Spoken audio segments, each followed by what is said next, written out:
வாங்க ஃப்ரெண்ட்ஸ், இப்போ வந்து நம்ம புளியோதரை இன்ஸ்டன்ட் பொடி, அதாவது நம்ம வீட்டில் சின்ன பிள்ளைங்க இருந்தால் காலையிலே லஞ்சு கட்டுறதுக்கு ரொம்ப சிரமமாக இருக்கும்.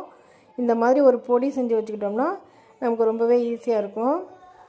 எப்படி செய்கிறதுன்னு அதுக்கு என்னென்ன பொருள்னு பார்க்கலாம். இப்போ வந்து நான் கடலைப்பருப்பு வந்து 50 கிராம் எடுத்திருக்கேன், உளுத்தம்பருப்பு 50 கிராம், அப்புறம் வந்து தனியாவும் 50 கிராம், அப்புறம் இது வந்து ஜீரகம் வந்து ஒரு 1.5 ஸ்பூன் அளவு எடுத்திருக்கேன், வெந்தயம் 1.5 ஸ்பூன் எடுத்திருக்கேன், மிளகு 1 ஸ்பூன் எடுத்திருக்கேன், வேர்க்கடலை நமக்கு தேவையான அளவு போட்டுக்கலாம், இது ஒரு 100 கிராம் இருக்கும், அப்புறம் காஞ்ச மிளகாய் வரமிளகாய் இதுவும் வந்து ஒரு 50 கிராம் எடுத்திருக்கேன்.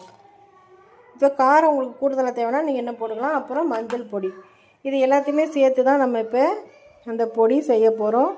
எப்படி செய்யறதுன்னு பார்க்கலாம் வாங்க. இது எல்லாமே வச்சு நம்ம சூப்பரான ஒரு பொடி இப்போ செய்ய போகிறோம். இது இருந்தால் காலையிலேயே லஞ்சு கட்டுறது ரொம்பவே ஈஸி. 5 நிமிஷத்தில் லஞ்சு கட்டிடலாம். பார்க்கலாம் வாங்க.